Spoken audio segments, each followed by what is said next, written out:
இப்ப தேர்தலை பத்தி படிக்கணும் அப்படின்னா ஃபர்ஸ்ட் அரசியல் அமைப்புல எங்க இருக்கு அப்படின்னு பார்க்கணும். அப்ப பகுதி 15ல இருக்கு. சரிங்களா? ஆர்டிகல் விதி 324 இருந்து 29. 329 இருந்துச்சு, அது நீக்கப்பட்டுடுச்சு. அப்ப புக் டேட்டா என்னது? ஆர்டிகல் 324 இருந்து 329. அப்படியே கரெக்டா மனப்பாட பகுதியில இருந்து அப்படியே போயிட்டே இருப்போம். ஃபர்ஸ்ட் மனப்பாடம் பண்றதெல்லாம் பார்ப்போம், அதுக்கப்புறம் புரிஞ்சுக்கிற விஷயம் பார்ப்போம். சரியா? அப்ப தேர்தல் அப்படிங்கிறது இந்திய அரசியல் அமைப்புல பகுதி 15ல இருக்கு. ஆர்டிகல் 324 இருந்து 329 வரை இருக்கு. சரியா? இப்ப இந்த 324 என்ன சொல்லுது? தேர்தல் ஆணையம், தேர்தலை அமைத்தல், தேர்தலை நடத்துதல், அப்புறம் அத மேற்பார்வையிடுதல், சில ரூல்ஸ் அண்ட் ரெகுலேஷன், இது எல்லாத்தையும் பத்தி பேசுறது என்னது? 324. சும்மா பாயிண்ட்ஸா எழுதிங்க, சும்மா ஷார்ட்டா. 324 தேர்தலை பத்தி பேசுது. தேர்தல் அமைப்பு, தேர்தல் நடவடிக்கை, தேர்தலை மேற்பார்வையிடுதல், அந்த மாதிரியான விஷயங்களை பத்தி 324 பேசுது.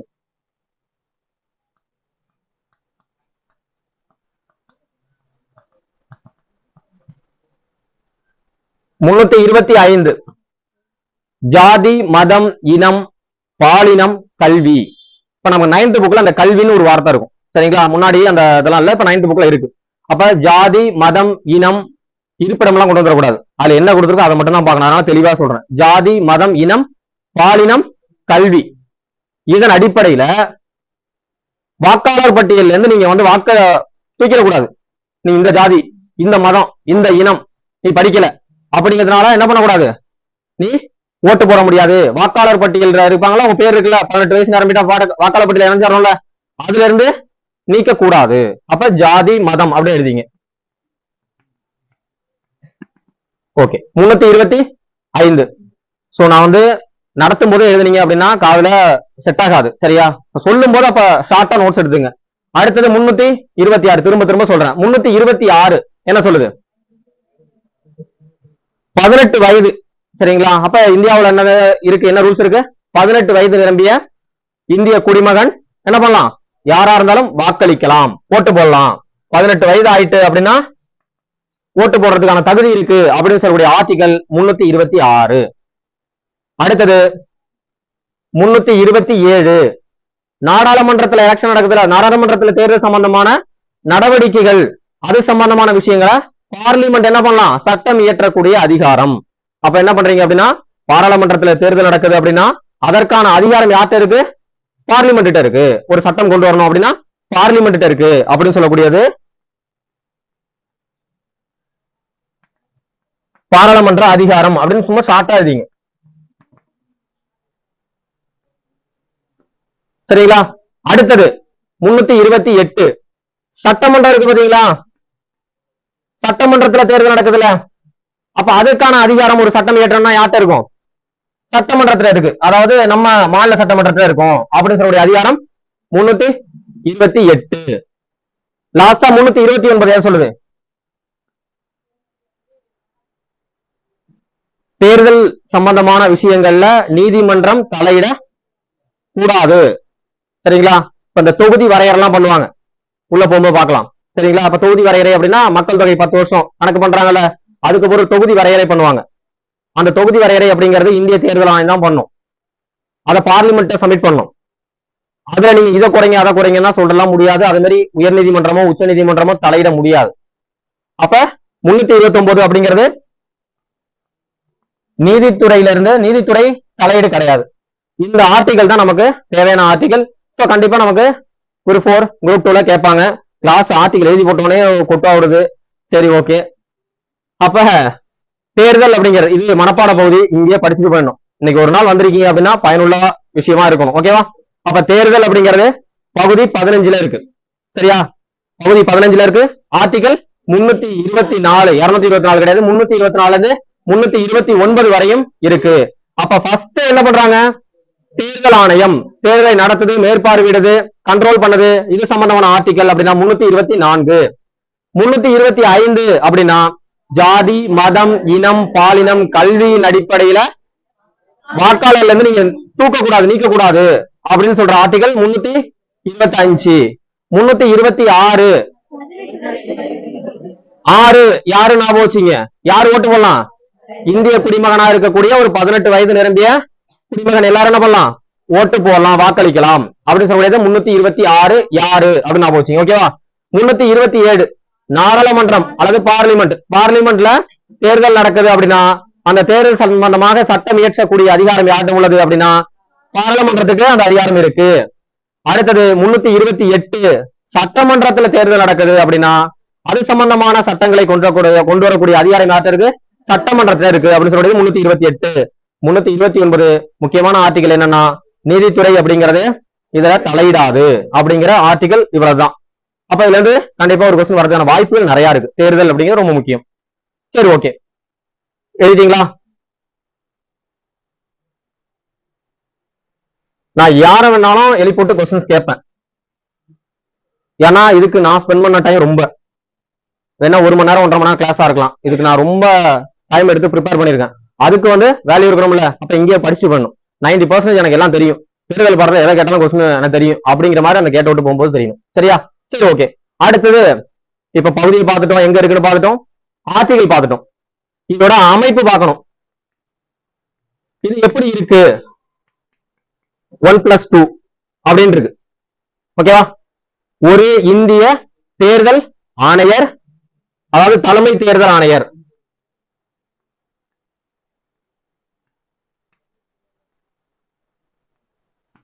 பிளஸ் 2 தேர்தல் ஆணையர் இருப்பாங்க. இங்க இந்த புதுசா அந்த அதிகாரி அதெல்லாம் கொண்டு வந்துடக்கூடாது, குழப்ப கூடாது, தெளிவா படிச்சு போயிடணும். அப்ப இதோட அமைப்புல 1+2 இருக்காங்க. ஒரு தலைமை தேர்தல் ஆணையர் இருக்காங்க. 2 தேர்தல் ஆணையர் இருக்காங்க. சரியா? அப்ப ஃபார்மட் அப்படியே வரிசலா பாருங்க. இவங்களை நியமனம் பண்றது யாரு? தகுதி நீக்கம், பதவியில இருந்து விலக்கிறது யாரு? குடியரசுத் தலைவர். ஆனா இதுக்கு ப்ராசஸ் இருக்கு. இத ஃபர்ஸ்ட் தெரிஞ்சுங்க. இவரை யாரு நியமிக்கிறா, யாரு நீக்கிறா அப்படிங்கிறது குடியரசுத் தலைவர். சரி, இந்த 1+2 அதாவது இந்த 2 எண்ணிக்கை அப்படிங்கிறது இப்ப தற்போது இருக்கு. ஆனா 1+ பல உறுப்பினர் அப்படிதான் சொல்லணும். ஏன்னா எவ்வளவு உறுப்பினர்கள் வேணும் என்ன பண்ணலாம்? குடியரசுத் தலைவர்னா அதிகப்படுத்திக்கலாம். அப்ப இந்த இடத்துல தேர்தல் ஆணையரை எண்ணிக்கையை அதிகப்படுத்துறது யாரு? குடியரசு தலைவர். சரியா? எவ்வளவு ஸ்லோவா சொல்றேன் அவ்வளவு ஸ்லோவா சொல்றேன். சார் நீங்க குரூப் 2 நடத்துறதுனால பாஸ் நடத்துறீங்கன்னு இந்த தேர்தல் டாபிக்ல சொல்ல முடியாது, அவ்வளவு ஸ்லோவா நடத்துவேன். சரியா? சரி, ஓகே. அடுத்தது இந்த 1+2 எப்ப வந்துச்சு? நம்மளோட தேர்தல் அப்படிங்கிறது 1950 ஜனவரி 25. கரெக்டானே? நம்ம ஜனவரி 26 குடியரசு தினம். அதுக்கு முதல் நாள் ஜனவரி 25 அமைக்கப்படுதா? அப்ப இந்த ஜனவரி 25 என்ன நாளா கொண்டாடுறோம்? தேசிய வாக்காளர் தினம். எந்த ஆண்டுல இருந்து கொண்டாடுறோம் அப்படின்னா 2011 இருந்து கொண்டாடுறோம். அப்ப ஜனவரி 25 தேசிய வாக்காளர் தினம் அப்படிங்கிறது. சரி, ஓகே. இந்த டயத்துல அதாவது ஜனவரி 26 இருந்து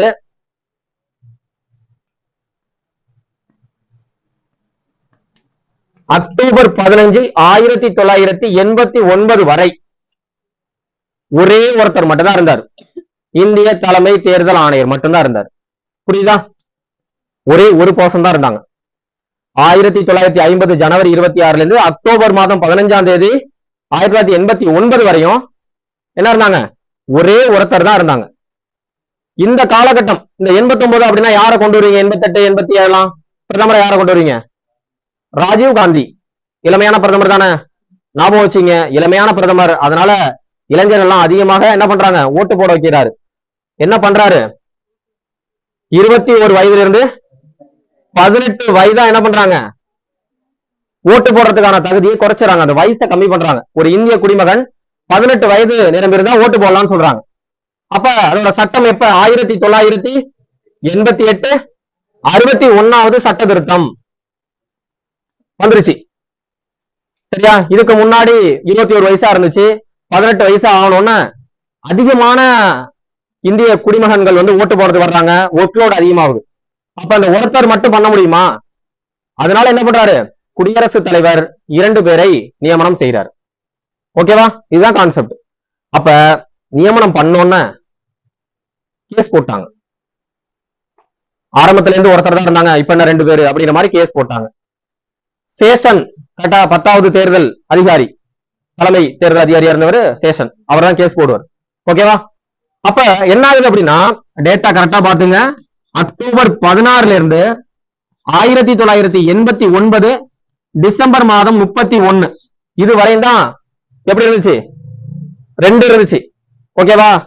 அதன் பிறகு 1900 அது 1 ஜனவரி 1 1900 என்ன பண்ணிட்டாங்க, திருப்பி ஒரு ஆளை மாத்திட்டாங்க. காரணம் என்ன, அந்த கேஸ் யார் போட்டது, டிஎன் சேஷன் அப்படிங்கிறவர், தலைமை தேர்தல் ஆணையரா இருந்திருப்பார். சரிங்களா? சரி, ஓகே. ஜனவரி 1 1900 போட்டாங்க. சரி, மாத்தி போட்டனா, ஓகே, சாரி, 1990. ஓகேவா? 89 90. அப்ப அதுக்கப்புறம் திருப்பி என்ன பண்றாங்க அப்படின்னா, அக்டோபர் மாதம் அக்டோபர் 1 1993 அப்புறம் 1+2 சொல்லி மாத்தி தற்போது இதுதான் நடைமுறையில இருக்கு. நான் திருப்பி சொல்றேன், இல்ல நான் சொல்லும் போது எழுதிங்க. சரிங்களா? நல்லா பாருங்க. ஆரம்பத்துல அமைப்பு எப்படி இருக்கு அப்படின்னா, 1950 ஜனவரி 26 இருந்து அக்டோபர் மாதம் 15 1989 வரையும் ஒரே ஒருத்தர் தான் இருக்கிறாரு. சரிங்களா? ஜனவரி 26 இருந்து அக்டோபர் 15 1989 ஒரே ஒருத்தர் தான் இருக்காரு. அப்ப பிரதமர் யார் இருக்கிறாரு அப்படின்னு பாத்தீங்கன்னா, அந்த காலகட்டத்தில் ராஜீவ் காந்தி இருக்காங்க. அவங்க என்ன பண்றாங்க அப்படின்னா, இளைஞர்கள் அதிகமாக ஓட்டு போட வைக்கணும், வரணும் அப்படிங்கிறதுக்காக 21 வயசுல இருந்து 18 வயசா குறைச்சிட்டாங்க ஓட்டு போடக்கூடிய வயதை. அப்ப எந்த ஆண்டு அப்படின்னா 1988 61வது சட்டத்தின்படி 18 வயசா குறைக்கப்படுது 21ல இருந்து. இதனால அதிக ஓவர்லோட் ஆனதுனால குடியரசுல என்ன பண்றாங்க, தேர்தல் ஆணையரை எக்ஸ்ட்ரா 2 பேர் நியமிக்கிறாங்க. அப்ப அக்டோபர் மாதம் 16 இருந்து 1989 இருந்து டிசம்பர் 31 வரையும் இந்த 2 பேருன்னு சொல்றதா இருந்துச்சு. டிஎன் சேஷன் கேஸ் போட்டதுனால என்ன ஆச்சு, திருப்பி ஒன்னா மாத்துறாங்க. 1990 ஜனவரி 1 இருந்து ஒருத்தரா இருந்துச்சு, திருப்பி அக்டோபர் 1 1993 1+2 மாறிடுச்சு. இந்த டேட்டாவை எழுதி வச்சுங்க, எப்படியா இருந்தாலும் மறந்துடும். இப்ப நானே சொன்னாலும் இன்னும் ஒரு மாசம் கழிச்சு கேட்டா மறக்கும். சரிங்களா? அட்லீஸ்ட் எக்ஸாம் டயத்துல போகும்போது ரிவிஷன் பண்ணிட்டு போங்க. ஏன்னா குரூப் எக்ஸாம், இது குரூப் 4 கிடையாது. என்னாச்சு, சொன்னது புரியலையா? இன்னும் டைம் சொல்லணுமா? அதாவது 1950 ஜனவரி 25 அப்படிங்கிறது இந்திய தேர்தல் ஆணையம் அமைக்கப்பட்டது. 1950 ஜனவரி 26 டு 1989 அக்டோபர் 15 வரையும் ஒரே ஒரு தேர்தல் ஆணையர் தான் இருந்தாங்க. 61வது சட்ட திருத்தம் 1988 21 வயதுல இருந்து 18 வயதாக குடிமக்களோட ஓட்டு போடக்கூடிய வயதை குறைச்சாங்க. அப்ப பிரதமர் ராஜீவ் காந்தி இருந்தாரு. சரியா? ஓகே. இதனால அதிக லோடு ஆனதுனால என்ன பண்றாங்க அப்படின்னா, ஒர்க் நிறைய இருக்கும்ல. அப்ப குடியரசுத் தலைவர் என்ன பண்றாரு, எண்ணிக்கை அவர் தானே உயர்த்த முடியும். அப்ப 2 தேர்தல் ஆணையர் நியமிக்கிறாங்க. இது எப்ப அப்படின்னா அக்டோபர் 16 இருந்து டிசம்பர் 31 1989 வரை இருக்கு. நடுவுல கேஸ் போட்டதுனால என்னாச்சு அப்படின்னா திருப்பி ஒருத்தரா மாத்திராங்க. டிஎன் சேஷன் தான் கேஸ் போடுறாரு. 1990 ஜனவரி 1 இருந்து அப்படியே ஒன்னா மாத்திட்டாங்க. திருப்பி என்ன பண்றாங்க, 1993 அக்டோபர் மாதம் 1ஆம் தேதியிலிருந்து இன்னைக்கு இருக்கக்கூடிய 1+2 இருக்கு. அப்ப தற்போது கேட்டா 1+2 நார்மலா 1+ பல உறுப்பினர்கள் இருக்கலாம். ஓகேவா? ஃபியூச்சர்ல எத்தனை வேணாலும் இன்க்ரீஸ் பண்ணலாம். இது யாரு உயர்த்துறது அப்படின்னா குடியரசுத் தலைவர். பதவியில உட்கார வைக்கிறது யாரு, குடியரசுத் தலைவர். பதவி விட்டு நீக்கிறது யாரு, குடியரசுத் தலைவர். ஓகேவா? சோ அது எப்படி அந்த ப்ராசஸ் பத்தி பார்க்கலாம். சரி, ஓகே. அடுத்தது இந்த குடியரசு தலைமை தேர்தல் இந்திய தலைமை தேர்தல் ஆணையர் பிளஸ் 2 உறுப்பினர் இருக்காங்கல்ல, இவங்களோட தகுதிகள் அப்படின்னு பார்க்கும்போது, அதாவது இந்த இடத்துல இவங்களுக்கான அதிகாரங்கள் பணிகள் இருக்கு பாத்தீங்களா, ஊதியங்கள்லாம் இது எல்லாமே சேம் தான். இவருக்கு வேற ஊதியம், இவருக்கு வேற அதிகாரம் அப்படிலாம் கிடையாது. 3 பேருக்குமே ஒண்ணுதான். சரிங்களா? எங்க மாறுபடுதுன்னா இந்த நியமனம், பதவி நியமனம் பண்றாங்கல்ல, அந்த இடத்துலயும் பதவி நீக்கத்திலையும் தான் என்ன பண்றாங்க, இந்த ஒருத்தருக்கும் இந்த 2 பேருக்கும் மாறுதல் ஏற்படுது. மற்றபடி இவங்களோட சேலரி ஒண்ணுதான், 2,50,000 சேலரி. ஓகேவா? இந்திய தொகுப்பு நிதி அதுல என்ன கொடுக்குறாங்க படிப்போம்ல, இந்திய தொகுப்பு நிதியில படிச்சோம்ல, கன்சால்டேட் பண்ற இந்தியான்னு சொல்லி படிக்கிறோம்ல. அப்ப இந்திய தொகுப்பு நிதியில இருந்தா இவருக்கும் சேலரி வருது. சரிங்க, இவர் யாருக்கு ஈக்குவல், எந்த அதிகாரத்திற்கு ஈக்குவலா இருக்காரு இந்திய தலைமை தேர்தல் ஆணையர்? உச்சநீதிமன்ற நீதிபதிகளுக்கு, சரிங்களா? உச்சநீதிமன்ற நீதிபதிகளுக்கு ஈக்குவல் ரைட்ஸ் யாருக்கு இருக்கு அப்படின்னு பாத்தீங்கன்னா இந்திய தேர்தல் ஆணையத்துக்கு இருக்கு. இது நார்மலா தெரிஞ்ச வேண்டியது. இது எல்லாமே புக் டேட்டால தான் இருக்கு, எங்க இருந்து நான் எக்ஸ்ட்ரா சொல்லல. சரிங்களா? இந்த டேட்டா இருக்கு பாத்தீங்களா, இது எக்ஸ்ட்ரா. இந்த எக்ஸ்ட்ரா அப்படிங்கும் போது நோட் பண்ணி வச்சுங்க. போய் நீங்க நெட்ல எல்லாம் தேர்ந்து எடுத்தீங்க அப்படின்னா வேலைக்கு ஆகாது. அப்ப இப்ப இருக்கக்கூடிய 1+2 அப்படிங்கிறது 1993 அக்டோபர் 1ஆம் தேதி நடைமுறை இருக்கு. சரியா? சரி, ஓகே.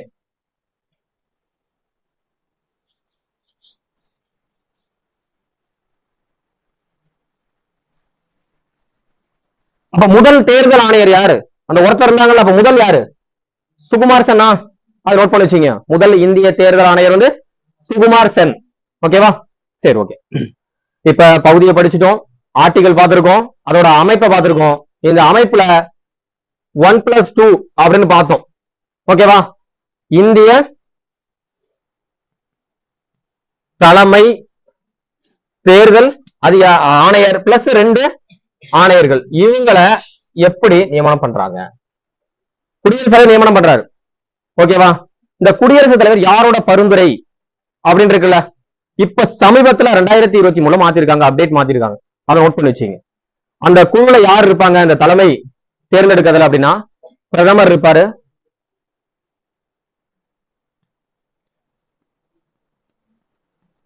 பிரதமரால் நியமிக்கப்பட்ட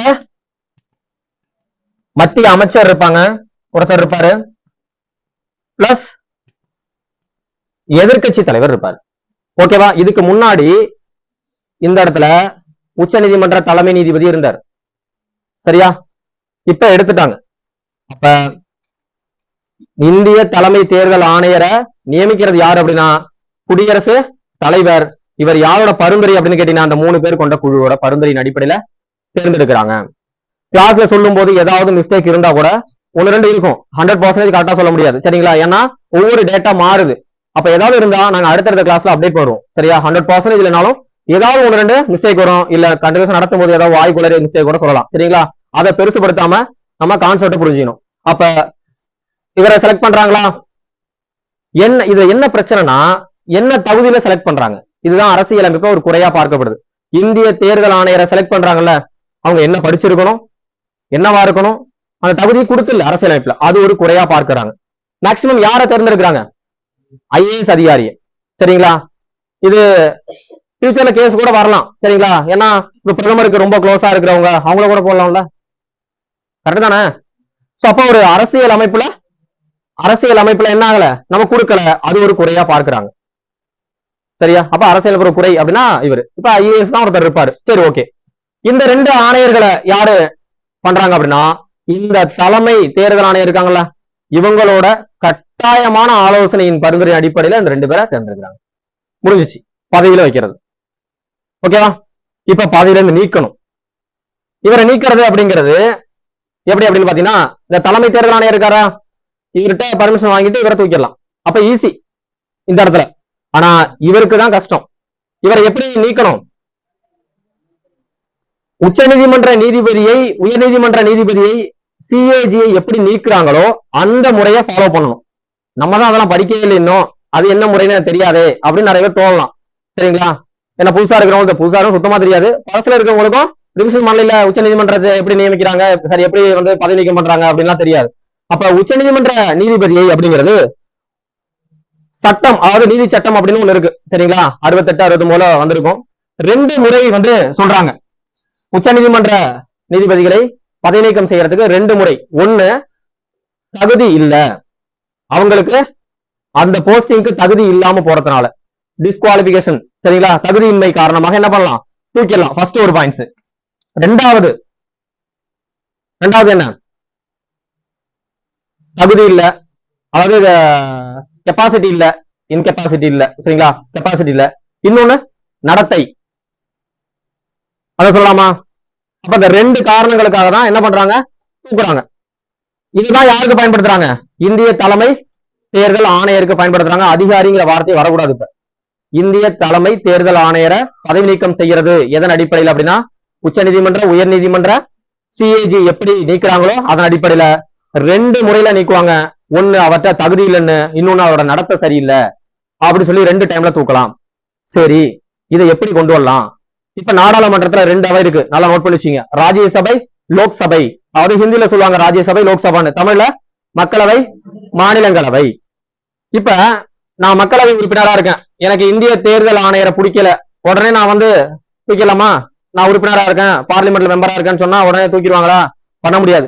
எனக்கு ஒரு 4 பேர் இருக்காங்க, நண்பர்கள் இருக்காங்க, எல்லாரையும் மைண்ட் வாஷ் பண்ணி தூக்கிடும்டான்னு சொன்னா தூக்கிட முடியுமா? பண்ண முடியாது. அப்ப 2 அவை இருக்கு, மக்களவை, மாநிலவை. மக்களவை உறுப்பினர் என்ன பண்ணுவோம் அப்படின்னா 100 பேர் இருக்கணும், சப்போர்ட் இருக்கணும். ஓகேவா? மாநிலங்களவையிலிருந்து போகுது, எந்த அவையிலாலும் போகலாம். மாநிலங்களவையிலிருந்து போகுதுன்னா 50 பேர் வந்து என்ன பண்ணும், இருக்கணும். இவங்க என்ன பண்ணுவாங்க அப்படின்னா இந்த 100 பேரு, இங்க மாநிலம் 50 பேரு சபையை நடத்துவாங்கல்ல, தலைவர். மக்களவைக்கு தலைவர் யாரு? சபாநாயகர். மாநிலங்களவை தலைவர் யாரு? சேர்மன். குடியரசுத் தலைவரா? சேர்மன். ஓகேவா? அப்ப மக்களவை அப்படின்னா 100 பேர் வந்து இருக்கணும், சப்போர்ட் இருக்கணும். மாநிலங்களவைனா 50 பேர் வந்து என்ன பண்ணலாம், ஒரு தீர்மானத்தை கொண்டு வந்து சபையோட தலைவர், மக்களவைனா சபாநாயகர், மாநிலங்களவை சேர்மன், இவங்கள்ட்ட சப்மிட் பண்ணுவாங்க. இந்த சபாநாயகர் அல்லது சேர்மன், அதாவது அவை தலைவர், இதை ஏற்கலாம் அல்லது நிராகரிக்கலாம். ஒண்ணு ஏற்பு, இல்லைன்னு சொல்லிடலாம், முடியாதுன்னு சொல்லிடலாம். இப்ப முடியாதுன்னு சொல்றாரு, ஏன் முடியாது சொன்னீங்க அப்படின்னு கேட்கறதுக்கான தகுதி யாரும் கிடையாது. அவர் ஏன்னு சொல்லணும்னு அவசியமும் கிடையாது. புரியுதா? சரிங்க, ஏத்துக்கிட்டாரு. அப்ப என்ன பண்ணுவாரு? உடனே தூக்க முடியுமா? தூக்க முடியாது. ஒரு குழு இருக்கும், அதுக்கு ஒரு கமிட்டி இருக்கும். இந்த கமிட்டி 3 பேர் இருப்பாங்க. நான் ஃபர்ஸ்ட் ஃபாஸ்டா சொல்ற மாதிரி இருக்கும், திரும்ப நான் ரிவிஷன் பண்றேன். ஓகேவா? 3 பேர் கமிட்டி இருக்கும். இந்த கமிட்டி என்ன பண்ணுவாங்க, இவர் உண்மையிலேயே நடத்த சரியில்லையா, இவர்கிட்ட தகுதி இல்லையா அப்படின்னு ஆலோசனை பண்ணுவாங்க. அது சம்பந்தமான ஆய்வுகள் நடத்துவாங்க. அந்த 3 பேர் ரொம்ப முக்கியம். உச்ச நீதிமன்ற தலைமை நீதிபதி, நான் எழுதல, நோட் பண்ணிச்சுங்க. உச்ச நீதிமன்ற தலைமை நீதிபதி அல்லது நீதிபதிகள்.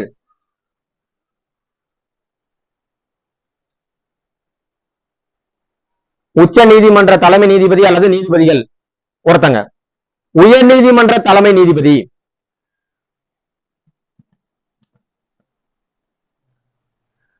சட்டம் சார்ந்த ஒரு நிபுணர். இப்படி 3 பேர். சட்ட வல்லுநர் ஒருத்தர் இருப்பார், ஒரு நிபுணர் இருப்பார். இப்படி 3 பேர் வந்து என்ன பண்ணுவாங்க, சம்பந்தப்பட்ட தேர்தல் ஆணையர் வந்து நடத்தை சரியில்லையா அல்லது வந்து அவர்கிட்ட தகுதி இல்லையான்னு சொல்லி ஆய்வு பண்ணுவாங்க. இவங்க என்ன பண்ணலாம், இத ஏற்கலாம் அல்லது இல்லை, இவற்ற கரெக்டா தான் இருக்கு, தகுதி எல்லாம் கரெக்டா தான் இருக்கு அப்படி சொல்லி நிராகரிக்கலாம். இங்கே முடிஞ்சிடும். இல்ல இவற்ற அந்த 2 ஆய்வு பண்ணதுக்கு இருக்கு, தகுதி இல்லாம இருக்கு அப்படிங்கிற பட்சத்துல என்ன பண்ணலாம், திருப்பி பார்லிமெண்ட்டுக்கு என்ன பண்ணுவாரு, அவரு தகவல் அனுப்புவார். சரியா? அப்ப இந்த பார்லிமெண்ட்ல என்ன பண்ணுவாங்க, மாநிலங்களவை மக்களவை இருக்குமா? இப்ப மக்களவைக்கு போகுதுன்னு வச்சுங்களேன், ஏதோ ஒரு அவைக்கு போகுது, மக்களவைக்கு ஃபர்ஸ்ட் போகுது. அப்ப 3/2 பங்கு உறுப்பினர் வருகை தந்து 50% மேல, அதாவது பெரும்பான்மை இருக்கணும்ல, 50% மேல இருந்து அந்த தீர்மானம் நிறைவேற்றப்பட்டு அடுத்த அவை, இப்ப மக்களவையில் அது நிறைவேற்று அப்படின்னா மாநிலங்களவைக்கு போகும். அந்த 3/2 பங்கு உறுப்பினர் வருகை தந்து அங்கேயும் 50% மேல வந்து ஓட்டு போட்டாங்க அப்படின்னா அந்த தீர்மானம் முடிஞ்சு எங்க போகும், குடியரசுத் தலைவருக்கு போகும். குடியரசுத் தலைவர் என்ன பண்ணுவாரு, பதவி நீக்கிறாரு. இப்படி ஒரு பெரிய ப்ராசஸ் தான் யாருக்கு இருக்கு, இந்திய தலைமை தேர்தல் ஆணையருக்கு இருக்கு. இப்படி ஒரு ப்ராசஸ் வந்து இந்தியா நடந்திருக்கா? இல்ல, யாருக்கும் அந்த மாதிரி பண்ணல. இப்படி பெரிய ப்ராசஸ் இருக்கனால்தான் இவரோட பதவி வந்து ஒரு ஸ்ட்ராங்கான பதவி, நிலைப்புத்தன்மை அப்படின்னு சொல்லுவாங்க. ஓகேவா? அது மட்டும் இல்லாம ஒரு சுதந்திரமான அமைப்பு அப்படிங்கிறது இந்திய தேர்தல் ஆணையம். எந்த ஒரு ஆளுங்கட்சியோ அல்லது எதிர்கட்சியோ அல்லது உச்ச நீதிமன்றமோ உயர் நீதிமன்றமோ என்ன பண்ண முடியாது, இவங்களை தலையிட்டு நீ இதை பண்ணு அதை பண்ணுன்னு சொல்லி என்ன பண்ண முடியாது, கண்ட்ரோல் பண்ண முடியாது, கட்டளையிட முடியாது. சரியா? இப்ப நான் சொன்னது நிறைய பேர் புரிஞ்சிருக்காது. ஆனா இதை விட எல்லாம் பொதுவா சொன்னோம்னா அரசுல இருக்கவங்களுக்கு வெறுப்பு ஆரம்பிச்சோம், என்னடா தூங்கிடுவாங்க. சரியா? இப்ப நான் திருப்பி ரிவிஷன் பண்றேன், தெளிவா கவனிச்சீங்க. இப்ப 1+2 அப்படின்னு இருக்கு இந்த இதுல சொல்றேன். ஓகேவா? 1+2 அப்படிங்கிறது 1 இந்திய தலைமை தேர்தல் ஆணையர், 2 தேர்தல் ஆணையர்கள் இருக்காங்க. இவங்களை பதவியில கொண்டாந்து வைக்கிறது யாரு, பதவி குடியரசுத் தலைவர். இவங்களை நீக்கிறது யாரு, குடியரசுத் தலைவர். இந்த 1+2 அப்படிங்கிற இந்த 3 பேருக்கும் அதிகாரங்கள், பணிகள், சேலரி எல்லாமே ஈக்குவல் தான், இதுல எந்த மாற்றமும் இல்லை. ஆனால் இவரோட பதவி கொடுக்கறதையும் நீக்கிறதையும் சில விஷயங்கள் மாறுபடுது. அப்ப அந்த இந்திய தலைமை தேர்தல் ஆணையர் அவரை நியமிக்கணும் அப்படின்னா 3 பேர் கொண்ட ஒரு குழு இருக்கு, கமிட்டி இருக்கு. அந்த குழுவோட பரிந்துரையின் அடிப்படையில குடியரசுத் தலைவர் பதவி நியமனம் பண்றாரு. அதுல யார் இருக்கா? பிரதமர் இருக்காரு, பிரதமரால் தேர்வு செய்யப்பட்ட மத்திய அமைச்சர் இருப்பாங்க, எதிர்கட்சி தலைவர் இருப்பாங்க. முன்னாடி உச்சநீதிமன்ற தலைமை நீதிபதி இருந்தாங்க, அது தூக்கிட்டாங்க. சரிங்களா? இது அப்டேட். இது அடுத்தது, இந்த தலைமை தேர்தல் ஆணையரோட பர்மிஷன் கட்டாயமா இருக்கணும், அவரோட ஆலோசனை அங்க இருக்கணும். அதன் அடிப்படையில 2 தேர்தல் ஆணையரை தேர்ந்தெடுக்கிறாங்க.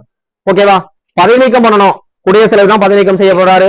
அப்ப அந்த 2 தேர்தல் ஆணையர் எப்படி நிக்கிறாரு? இந்த தலைமை தேர்தல் ஆணையரோட ஆய்வின்படி, அவங்களோட டிஸ்கஷன் படி என்ன பண்றாங்க? நீக்கிறாங்க. அப்ப இங்க என்ன பிரச்சனை அப்படின்னா, இந்த இந்திய தலைமை தேர்தல் ஆணையரை எப்படி நீக்கிறது? குடியரசுத் தலைவர் நீக்கிறாரு. எதன் அடிப்படையில? உச்ச நீதிமன்ற நீதிபதிகள், உயர் நீதிமன்ற நீதிபதிகள், சிஏஜி எப்படி பதவி நீக்கம் பண்றாங்களோ அந்த முறை மிகப்பெரிய ப்ராசஸ். அப்ப பார்லிமெண்ட்ல மக்களவை, மாநிலங்களவைன்னு 2 இருக்கு. மக்களவை உறுப்பினர்கள் மூவ் ஆகுறாங்க அப்படின்னா ஒரு 100 பேர் என்ன பண்ணும்? தீர்மானத்தை கொண்டு வரணும். அங்க மாநிலங்களவைனா 50 பேர் வரணும். இந்த டேட்டா நல்லா பாத்துங்க. மக்களவைனா 100 பேர் அதிக அங்கதானே இருக்கு. அப்போ 100, மாநிலம்னா 50, அதுல பாதி. இந்த 100 பேர் என்ன பண்றாங்க அப்படின்னா ஒருமித்து தீர்மானத்தை கொண்டு போய் அந்த அவையை நடத்தக்கூடிய தலைவர், அப்ப மக்களவைனா சபாநாயகர், மாநிலங்களவைனா சேர்மன், இவங்கள்ட்ட கொடுக்குறாங்க. இத அந்த தலைவரா இருக்கக்கூடியவர்கள் ஏற்றுக்கலாம் அல்லது ஏற்காம கூட போகலாம். ஏற்கல அப்படின்னா எதுக்கு ஏற்கல, என்னன்னு கொஸ்டின்லாம் கேட்க முடியாது, அது முடிஞ்சிடும். ஏற்றுக்கிட்டார் அப்படின்னா அது சம்பந்தமா என்ன பண்ணுவாங்க? ஒரு குழு இருக்கும், அந்த குழுக்கு போகும். அந்த குழு 2 விஷயத்தின் அடிப்படையில ஆய்வு செய்வாங்க. அதாவது அவருடைய நடத்தை சரியில்லை அல்லது தகுதியின்மை காரணமாக என்ன பண்ணுவாங்க? ஆய்வு பண்ணுவாங்க. அந்த குழுல 3 பேர் இருக்காங்க. உச்ச நீதிமன்ற தலைமை நீதிபதி அல்லது நீதிபதிகள், உயர் நீதிமன்ற தலைமை நீதிபதி, சிறப்பு வாய்ந்த சட்ட வல்லுநர் சொல்லி 3 பேர் இந்த குழு அறிக்கை கொடுக்கும். அது அந்த இதை ஏற்றுக்கலாம் அல்லது நிராகரிக்கலாம். நிராகரிச்சு அங்கே முடிஞ்சிச்சு. ஏற்றுக்கிட்டு அப்படின்னா பார்லிமெண்ட்டுக்கு போகும். சரிங்களா? தீர்மானம் போகும், அவை நடவடிக்கைக்கு போகும். அப்ப மக்களவை, மாநிலங்களவை இப்ப 2லயுமே அது என்ன பண்ணும்? சக்சஸ் ஆகணும். அப்ப மக்களவையில் என்ன பண்றாங்க? போகுது அப்படின்னா 3ல 2 பங்கு உறுப்பினர் வருகை தந்து 50% மேல என்ன பண்ணும்? ஆதரவு பெறணும். பெற்று அடுத்த அவைக்கு போகும். சேம் அதே மாதிரி 3ல 2 பங்கு வருகை தந்து உறுப்பினர் வருகை தந்து 50% மேல ஆதரவு தந்ததுக்கு அப்புறம் குடியரசுத் தலைவர் போகும். அதன் பிறகுதான் பதவியிலிருந்து அவர் தூக்குவாரு. அப்படி இருக்கும்போது இந்திய தலைமை தேர்தல் ஆணையரோட பதவி ரொம்ப என்னது? ஒரு சேஃபான பதவி. சரிங்களா? நிலையான பதவி. அவ்வளவு யூஸ்ல பண்ண முடியாது. இதுதான் ஒரு முக்கியமான டேட்டா. இதுல இருக்கக்கூடியதுல இது ஒரு பார்த்து கொஞ்சம் கஷ்டமானது. புரியுதா? இப்ப அடுத்தது, இப்ப இந்திய தேர்தல் ஆணையம் எங்க இருக்கு? புதுடெல்லியில இருக்கு. அந்த கட்டடத்துக்கு பேர் என்ன? நிர்வாசன் சதன். ஏன்னா அந்த கொஸ்டின் 2019 முன்னாடி வரையும் டிஎன்பிஎஸ்சி குரூப் 4ல கேட்கக்கூடிய கொஸ்டின். இப்ப எல்லாம் கேட்கறதே இல்ல. 1950 ஜனவரி 25 அமைக்கப்பட்டது. புதுடெல்லி தலைமையிடமாக கொண்டது. நிர்வாசன் சதன். தற்போது 1+2 இருக்காங்க. சரியா? சரி, ஓகே. இந்த 1+2 இருக்காங்களே,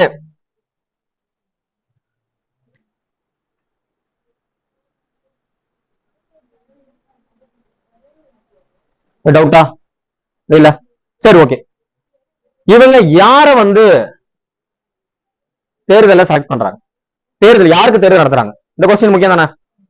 ஓகேவா? டவுட் இருந்துச்சு அப்படின்னா லாஸ்ட்ல கேட்டலாம். ஏன்னா சலதாலும் பேசணும். சரிங்களா? கிளாஸ் முடிஞ்ச போறோம், கேட்டுக்கலாம். இப்ப யாருக்கு தேர்தல் நடத்துறாங்க? ஒண்ணு வேண்டாம், ரொம்ப குழப்பம் வேண்டாம். உள்ளாட்சி தேர்தல் நடத்தல, முடிஞ்சல, அவ்வளவுதானே. மத்த எல்லா தேர்தலும் நடத்துறாங்க. ஏன் போட்டுக்கிட்டு அங்க இங்க குழப்பிக்கிட்டு? ஏன்னா நம்மளோட உள்ளாட்சி தேர்தல் யார் நடத்துறா? மாநில தேர்தல் ஆணையம் நடத்துது.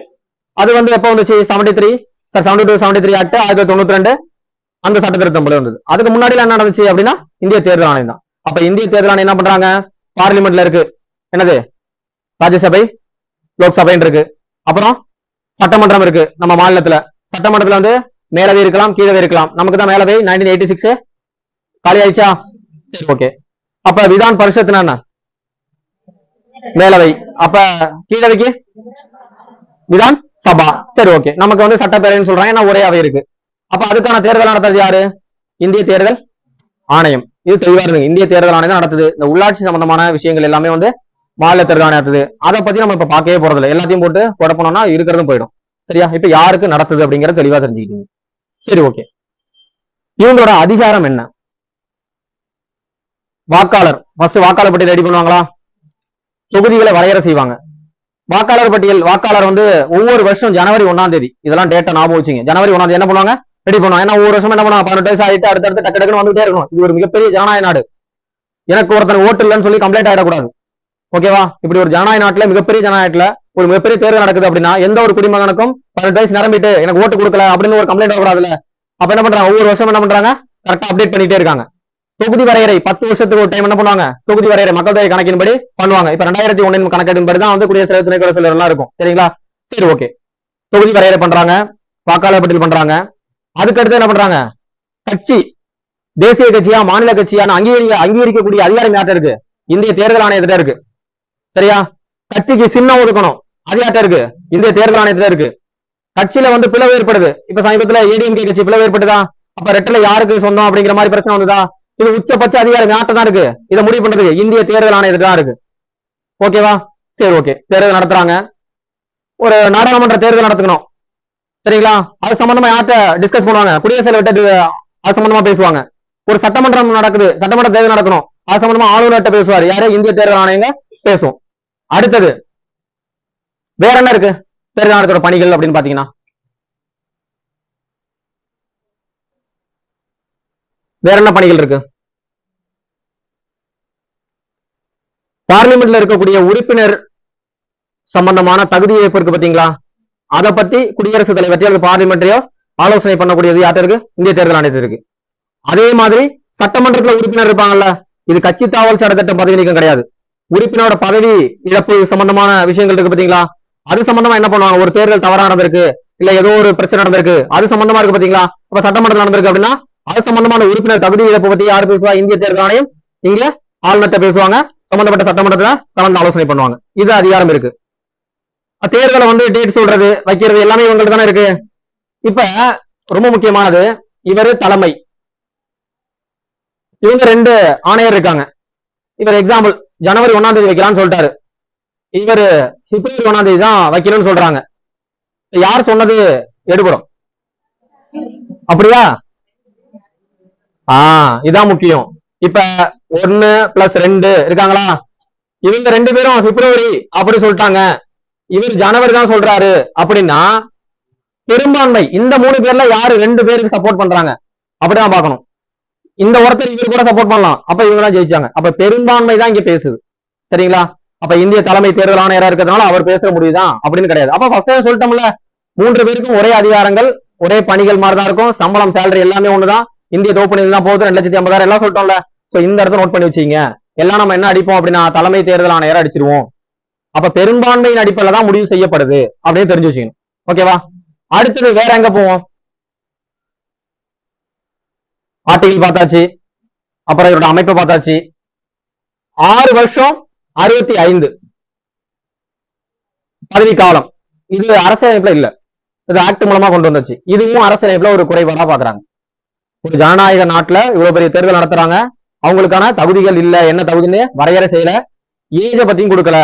ஆக்ட் மூலம் 6-65, இது என்ன 6-65, 6 வருஷம். இப்ப வந்து 64 வயசாகுது எனக்கு, நான் போய் தேர்தல் ஆணையரா என்ன நியமிக்கிறாங்க. சரியா? அப்ப நான் வந்து எனக்கு 6 வருஷம் இருக்கு அப்படின்னு சொல்ல முடியுமா? அந்த இடத்துல இதான் பார்க்கணும். 65 எனக்கு வந்து 50 வயசாகுது, நான் தேர்தல் ஆணையரா செலக்ட் ஆயிட்டேன், நான் 65 வயசு வரை நிப்பேன்னு சொல்ல முடியுமா? முடியாது. அப்ப 6 வருஷம் தான் நிக்கணும். இதெல்லாம் பேசிக்கான விஷயம் தெரிஞ்சதுதான், இது புரிஞ்சுக்கணுங்கிறதா சொல்றேன். ஓகேவா? 6 வருஷம் 65. சரியா? சரி, ஓகே. அப்புறம் என்ன இருக்கு, மனு தாக்கல். அப்படியே தேர்தல் அப்படியே மனப்பாடத்துல இருந்து அப்படியே கதையா வந்துடணும். மனு தாக்கல் பண்ணணும். இது நிறைய பேர் தெரிஞ்சிருக்கலாம், தெரியாம கூட இருக்கலாம். மனு தாக்கல் பண்றோம் அப்படின்னா அப்பதான் நம்ம வந்து என்ன பண்ணுவோம், பிரஸ் மீட்டிங் வைப்பாங்களா, டிஎன்பிசில நோட்டிபிகேஷன் வருது, நோட்டிபிகேஷன் வந்த உடனே அப்ளிகேஷன் டேட் அது இது ஆரம்பிச்சிருமா, அப்ளை பண்ற டேட் ஆரம்பிச்சிருமா? கிடையாது. சரிங்களா? அதுலயும் தாயம் இருக்கும். இவங்க என்ன பண்ணுவாங்க அப்படின்னா பிரஸ் ரிப்போர்ட் கொடுப்பாங்க, தலைமை தேர்தல் ஆணையர் சென்டர்ல இருப்பாரு, 2 ஆணையர்கள் பக்கத்துல இருப்பாங்க. அன்னைக்கு தேர்தல் சம்பந்தமா என்ன பண்ணுவாங்க, நோட்டிபிகேஷன் ரிலீஸ் பண்ணுவாங்க. அன்றைய நாள்ல இருந்து மனு தாக்கல் செய்ய ஆரம்பிப்பாங்க. புரியுதா? என்னைக்கு நோட்டிபிகேஷன் வருதோ, அவங்க என்னைக்கு பிரஸ்ல பேசுறாங்களோ அன்னையில இருந்து என்ன ஆகுது அப்படின்னா மனு தாக்கல் நடக்குது. எத்தனை நாள்? 7 days. இந்த 7 நாள் ஞாயிற்றுக்கிழமை நடுவில் உள்ள வந்துருச்சுன்னா என்ன பண்றது? அது கணக்குல கிடையாது. ஒரு கவர்மெண்ட் ஹாலிடே வந்துச்சுன்னா அது கணக்குல கிடையாது. அப்ப 7 நாள். அப்ப அந்த ஞாயிற்றுக்கிழமை தூக்கிடுவாங்க, அதுக்கு அடுத்த நாள் எக்ஸ்ட்ரா சேர்த்துப்பாங்க. ஆனா 7 நாள் தான். அப்ப இந்த பெண்ணு எழுத மாட்டது.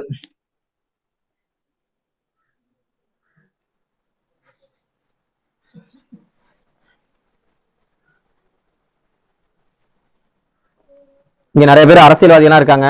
கண்டிப்பா அவங்க எல்லாம் நிறைய கொஸ்டின் கேட்பேன். எனக்கு தெரியாத விஷயங்கள்லாம் உங்களுக்கு தெரியும். அதனால அவங்களும் இன்னைக்கு வந்து கிளாஸ் ஒப்பெடுப்பாங்க. ஓகே, அப்ப வேட்பு மனு தாக்கல் என்ன பண்றாங்க, நோட்டிபிகேஷன் வருது சரிங்களா, அந்த நாள்ல இருந்து 7 days டைம் கொடுப்பாங்க. சரியா, அதுக்கு அடுத்தது அந்த 7 நாள் முடிஞ்சோடனே ஒரு நாள், அந்த ஒரு நாள் அந்த மனுவை பத்தி, அந்த வேட்பு மனு தாக்கல் செய்யறாங்கல்ல அதை பத்தி ஆய்வு பண்ணுவாங்க. அந்த வேட்பாளர் சரியா கொடுத்திருக்காங்களா. அப்ப வேட்பாளருக்கு படிவம் என்ன பண்ணுவாங்க அப்படின்னா தெரியுமா, 2A 2B அந்த படிவம் கொடுப்பாங்கல்ல, அந்த 2A அப்படிங்கிறது லோக்சபா, 2B அப்படிங்கிறது இங்க சட்டமன்றத்தில் கூடிய கீழவை. சரிங்களா, இந்த படிவம் கொடுத்துருவாங்க. இந்த படிவம் நமக்கு வந்து நாம டவுன்லோட் பண்ணிக்கலாம். அதுல உங்களோட பேரு, உங்களோட முகவரி, சரிங்களா, அது எல்லாமே இருக்கும். இத கண்டிப்பா என்ன பண்ணும், டைரக்டா தான் கொண்டு சப்மிட் பண்ணும். சரிங்களா, நோட் பண்ணிச்சு, இதெல்லாம் கதையா சொல்ற மாதிரி நினைக்காதீங்க, இதெல்லாம் முக்கியம். சரியா, அப்ப என்ன பண்ணுவாங்க, அந்த படிவத்துல வேட்புமனு தாக்கல் செய்யணும். நாளைக்கு நீங்க எலெக்ஷன் நிக்கிறீங்க, இல்ல உங்க வீட்டுல யாரும் நிக்கிறாங்க அப்படின்னா என்ன பண்ணும், இந்த 2A 2P அப்படின்னு சொல்லி ஒரு படிவம் கொடுப்பாங்க. 2A அப்படிங்கிறது லோக்சபா, அங்க இங்க வந்து சட்டமன்றத்தில் கூடியது இந்த 2P அப்படிங்கிறது. இது வந்து நீங்க டவுன்லோட் பண்ணிக்கலாம். டவுன்லோட் பண்ணிட்டு உங்க முகவரி, உங்க சம்பந்தப்பட்ட என்னென்ன கேட்டிருக்காங்களோ அதெல்லாம் ஃபில் பண்ணிட்டு என்ன பண்ணுவீங்க, டைரக்டா என்ன பண்ணும், சப்மிட் பண்ணும், மனு தாக்கல் பண்ணும். அதையும் என்ன சொல்லுவாங்கன்னா பதவி பிரமாணம்னு சொல்லுவாங்க. அந்த இடத்துல பிரமாணம்னு சொல்லுவாங்க. ஓகேவா, அதை டைரக்டா தான் பண்ணும். நிறைய திரைப்படங்கள்லாம் பாத்தீங்கன்னா அந்த லாஸ்ட் டயத்தெல்லாம் ஓடி போய் கொடுக்குற மாதிரிலாம் காமிச்சிருப்பாங்க.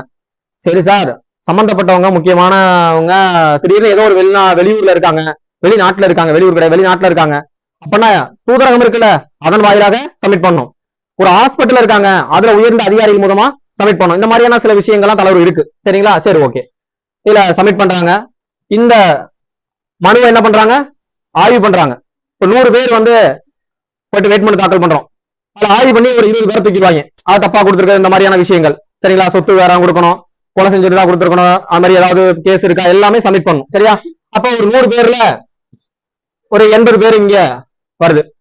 அடுத்த 2 நாள், இந்த டே முடிஞ்ச அடுத்த 2 நாள் என்ன பண்ணுவாங்க அப்படின்னா, வாபஸ் வாங்குறீங்களா, அதற்கான டைம். நிறைய பேர் என்ன பண்ணுவாங்க, வாபஸ் வாங்குவாங்கல்ல, அது அரசியல் உள்நோக்கமா இருக்கலாம், இல்ல காசு சம்பந்தமா இருக்கலாம், ஏதோ ஒரு விஷயம். சரிங்களா, அப்ப என்ன பண்ணுவாங்க, வாபஸ் வாங்குவாங்க. அதுக்கு ஒரு 2 days வந்து டைம் கொடுப்பாங்க. இப்ப முன்னாடி எல்லாம் பாத்தீங்கன்னா இந்த வாபஸ் வாங்குறாங்கல்ல, அதெல்லாம் வேணுக்குன்னே நிறைய பேர் இது பண்ணி அது அரசியல் காஸ்ட் இந்த மாதிரிலாம் பார்ப்பாங்க, ஓட்டு பிரிக்க பார்ப்பாங்க, இந்த மாதிரி நிறைய விஷயம் நடக்கும். இப்ப நீங்க கேள்விப்பட்டிருப்பீங்க. அப்ப அதுக்கான டே 2 நாள். அதன் பிறகு வந்து பாத்தீங்கன்னா நமக்கு எலெக்ஷன் டேட்ல நடக்கிற 48 மணி நேரத்துக்கு முன்னாடி என்ன பண்ணும், பிரச்சாரம் பண்ணக்கூடாது. அப்ப பிரச்சாரம் எத்தனை நாள் பண்ணலாம், முன்னாடி 20 நாள் பண்ணலாம், இப்ப 14 நாட்கள் தான் பிரச்சாரம் பண்ணலாம். இந்த டேட்டாலாம் ரொம்ப முக்கியம். சோ வந்து நோட்டிபிகேஷன் வந்து அதே நாள்ல இருந்து 7 நாள் வந்து வேட்புமனு தாக்கல் செய்யலாம். அந்த வேட்புமனு தாக்கல் செஞ்ச ஒரு அடுத்த லாஸ்ட் கடைசி நாள் 8வது நாள் என்ன பண்ணுவாங்க அப்படின்னா அது சம்பந்தமா ஆய்வு பண்ணுவாங்க. அதுக்கப்புறம் 2 நாள் டைம் கொடுப்பாங்க. அந்த 2 நாள் என்ன பண்ணுவாங்க, வாபஸ் வாங்குற சம்பந்தமா இருக்கும். அதுல இருந்து நமக்கு தேர்தல் அறிவிக்கப்பட்ட டேட் வருது. அந்த 48 மணி நேரத்துக்கு முன்னாடி என்ன பண்ணக்கூடாது, பிரச்சாரம் பண்ணக்கூடாது, மது விற்பனை பண்ணக்கூடாது, கடையெல்லாம் என்ன பண்ணுவாங்க, க்ளோஸ் போடுவாங்க. அப்ப இதெல்லாம் அந்த 48 மணி நேரத்துக்கு முன்னாடியே நடந்துடணும்.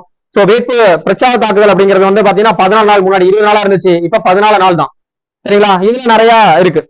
சரி ஓகே, இப்ப எல்லாம் வந்துருச்சு, எலெக்ஷன் டைம் வந்துருச்சு, எலெக்ஷன் வந்தாச்சு. நம்ம எங்க நடக்கணும் எலெக்ஷன் பூத் பாத்தீங்கன்னா தனியார் பில்டிங்ல இருக்கும், இதெல்லாம் நமக்கே தெரியும். சில தூக்கம் வந்துன்னா தண்ணி குடிச்சுவீங்க. சரியா, சோ அப்ப அரசு பொது இடங்கள், அரசு இடங்களா இருக்கணும். மேக்சிமம் ஸ்கூல் நம்மளை பொறுத்தவரை ரூரல் ஏரியா இருக்கும், பள்ளிக்கூடத்துல நடக்கும். சரிங்களா, அந்த பள்ளிக்கூடம் அப்படிங்கிறது இப்ப நான் ஓட்டு போடுறேன் அப்படின்னா 2 கிலோமீட்டர்ஸ்ல இருக்கணும் அப்படிங்கிற ரூல்ஸ் இருக்கு. ஒரு பூத்துல எத்தனை ஓட்டு போடலாம், 1500 ஓட்டு கணக்கு இருக்கு. சரிங்களா, அதுக்கு மேல இருக்கக்கூடாது அப்படின்னு. அந்த வாக்களிக்கக்கூடிய டைம் எவ்வளவு நேரம், மினிமம் 8 மணி நேரம். இதெல்லாம் நோட் பண்ணி வச்சுங்க. ஒரு மினிமம் 8 மணி நேரம் என்ன பண்ணும், வாக்களிக்கிறதுக்கான டைம் இருக்கணும். இப்போ கொரோனா 2 ஹவர்ஸ் 3 ஹவர்ஸ் எல்லாம் வந்து அதிகப்படுத்துறாங்க. அதிகம் எவ்வளவு நாள் படுத்தலாம், 8 மணி நேரம் கண்டிப்பா நடத்தணும். அந்த ஒரு ஏரியா போட்டிருப்பாங்க பாத்தீங்களா, காவல் இதெல்லாம் போட்டு அந்த ரோட்ல எல்லாம் எழுதிருப்பாங்க தெரியுமா, அதுக்குள்ள எல்லாம் போயிட்டு ஆயுதத்தை வச்சுட்டு போக கூடாது. கத்தி வச்சுட்டு போனாங்கன்னு வச்சுங்களேன், தூக்கிடலாம். 100 மீட்டர் போட்டிருப்பாங்களா, அப்ப சம்பந்தப்பட்ட இடத்துக்கு ஆயுதங்களோட போனீங்க அப்படின்னா அதையும் பறிமுதல் பண்ணிட்டு 2 வருஷம் சிறை தண்டனை. ஓகேவா? அதே மாதிரி இப்ப பூத்துல இது நடக்குது, என்ன ஓட்டு நடக்குது, அதை கையகப்படுத்துறாங்க அப்படின்னா அந்த எலெக்ஷன் அங்க கேன்சல் பண்றதுக்கான அதிகாரம் யார்ட்ட இருக்கு? இந்திய தலைமை தேர்தல் ஆணையத்தை இருக்கு. அங்க ஒரு பிரச்சனை, இப்ப இந்த பில்டிங்ல ஓட்டு எண்ணிக்கை நடந்து ஓட்டு போட்டுட்டு இருக்காங்க, பூத்த கையகப்படுது. இப்ப அது மாதிரிலாம் இல்ல. இப்ப நீங்க படத்துல எல்லாம் பார்க்கலாம், பூத்த கையகப்படுத்துவாங்க, டக்குனு க்ளோஸ் போடுவாங்க, ஓட்டு கடற்கடன்னு 150 ஓட்டு 200 கள்ள ஓட்டு போடுவாங்க. அது எப்ப நடந்துச்சு? மின்னணு இயந்திரம் இவிஎம் வரதுக்கு முன்னாடி நடந்துச்சுல ஓட்டு சீட்டு பண்ணும்போது. அப்ப என்ன பண்ணலாம்? அது தெரிஞ்சுன்னா இந்திய தேர்தல் ஆணையம் என்ன பண்ணலாம்? அந்த இடத்த தேர்தலை வந்து ஸ்டாப் பண்ணிடலாம். ஓகே, அந்த அதிகாரம் இந்திய தேர்தல் ஆணையத்தை இருக்கு. அதுக்கடுத்து இந்த வேட்புமனு தாக்கல் பண்றாரு பாத்தீங்களா, அந்த மனு செத்து போயிட்டா, அப்ப என்ன ஆகும் அப்படின்னா அங்க தேர்தல் அந்த பகுதியில நிப்பாட்டுவாங்க. இதனால என்ன பண்ணுவாங்க? வேட்புமனு தாக்கல் பண்றாங்க, போட்டு தருவாங்க. இப்படி எல்லாம் நடந்துச்சு. சரியா? அப்ப அது என்ன பண்றாங்க அப்படின்னா 7 நாள் டைம். இது யாருக்கு அப்படின்னா அங்கீகரிக்கப்பட்ட கட்சி. வேட்புமனு தாக்கல் செய்யறாங்க அப்படின்னா அங்கீகரிக்கப்பட்ட கட்சிக்கு வந்து ஒருத்தர் இறந்துட்டாரு, வேட்புமனு தாக்கல் செஞ்சுட்டாரு, ஒரு நோயினாலேயோ இல்ல ஏதோ ஒரு பிரச்சனை ஒரு ஆக்சிடென்ட்னால இறந்துட்டாரு அப்படின்னா 7 days டைம் கொடுப்பாங்க. அதுக்குள்ளே அடுத்த வேட்பாளர் மனு தாக்கல் பண்ணுவாங்க. இப்ப எல்லாம் டம்மியா ஒண்ணு வச்சிருப்பாங்கன்னு சொல்லுவாங்க, ஏதோ ஒரு உடல்நிலை பிரச்சனை ஏதோ ஒண்ணு. சரிங்களா? இதெல்லாம் யார் பண்றா? இந்திய தேர்தல் ஆணையத்தோட அடுத்தடுத்த சீர்திருத்தத்துல வருது. முன்னாடி எல்லாம் அந்த இடமே வந்து என்ன ஆகும்? தேர்தல் நடக்காது, திருப்பி வந்து எலெக்ஷன் நடக்கும் அப்படிங்கிற மாதிரி இருந்துச்சு. இப்ப அடுத்த லெவலுக்கு வந்துருச்சு. சரி, ஓகே, இது வேட்புமனு தாக்கலை பத்தி ரொம்ப முக்கியம். வேற என்ன தேர்தலை பத்தி படிக்கலாம்? Deposit amount. சூப்பர். இப்ப ஒரு குடியரசுத் தலைவர், துணை குடியரசுத் தலைவர் அப்படின்னு பாத்தீங்கன்னா deposit amount reserve bank of இந்தியால 15,000 என்ன பண்ணும்? கட்டணும். 1/6 பங்கு ஜெயிச்சா மட்டும்தான் என்ன பண்ணுவாங்க?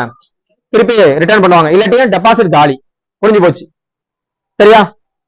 அப்ப குடியரசுத் தலைவர், துணை குடியரசுத் தலைவர், இதுங்களுக்கு யாரு எவ்வளவு? 15,000.